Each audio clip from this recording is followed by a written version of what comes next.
আসুন জেনে নেই কোন ব্যথার জন্য কোন সেক দিবেন। আমরা অনেকে হয়তো জানি না যে শরীরের কোন অংশে ব্যথার জন্য কোন সেক দেওয়া উচিত। আমরা হয়তো অনেক সময় কোমর ব্যথার জন্য লবণ গরম পানির সেক দিয়ে ফেললাম, অথবা হাঁটুর ব্যথার জন্য বরফ সেক দিলাম।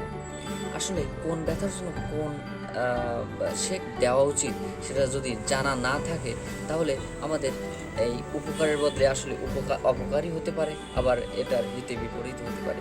অর্থাৎ সেক্ষেত্রে আসুন আমরা জেনে নিই শরীরের কোন ব্যথার জন্য কোন সেক দেওয়া উচিত।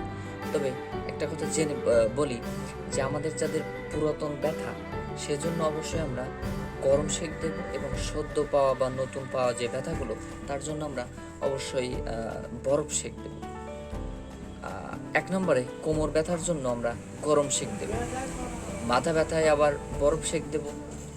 যাদের ঘাড় ব্যথার জন্য গরম সেক দেব।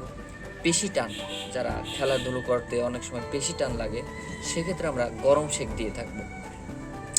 আর যাদের আছে পা ফোলা, অনেকের আছে যাদের পা ফোলা রোগ, তো পা ফোলার জন্য আমরা বরফ সেক দেব। বাতের ব্যথায় গরম সেক দেব, আর রক টানে আবার বরফ সেক দেব। তবে গরম সেক অথবা বরফ সেক দেওয়ার সময় অবশ্যই খেয়াল রাখতে হবে যে বরফ সেকটা যেন ডাইরেক্ট বরফ টুকরাটা আমরা পায়ের উপরে বা স্কিনের উপরে না দিয়ে একটা ন্যাকড়ার উপর নিয়ে সেখান থেকে বরফ সেকটা আমরা দিতে পারি। সেক্ষেত্রে আমাদের উপকারটা বেশি হবে।